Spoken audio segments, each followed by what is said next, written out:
Hari impamvu nyinshi ukwiye gukora subscribe kuri iyi sheni. Impamvu zimwe mu zikomeye harimo iyi sheni yitwa Gitinyiro TV. Hari impamvu nyinshi zikwiye gutuma ukora subscribe. Niba ukunda amakuru agezweho, niba ukunda ibintu bigezweho, niba ukunda kumenya amakuru mu ba mbere, rwose ngiye nshobora kuguha amakuru y'icyumweru ukagenda wazagaruka ku kindi cyumweru ugasanga ya makuru naguhaye niyo ari kuganirwaho ku zindi mbuga nkoranyambaga.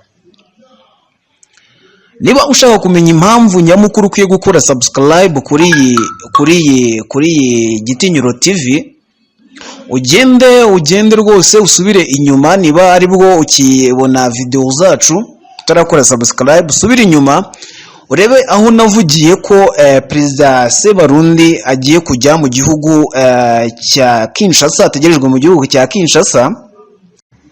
Wakibaza ngo amakuru nk'ayo ngayo kuri Gitinyiro TV tuyakura he? Ni ibanga ry'akazi. Ariko niba ukeneye kumenya amakuru mu ba mbere, niba ukeneye kumenya amakuru agezweho, niba ukeneye kumenya amakuru yimbitse, hano kuri Gitinyiro TV niho bibera.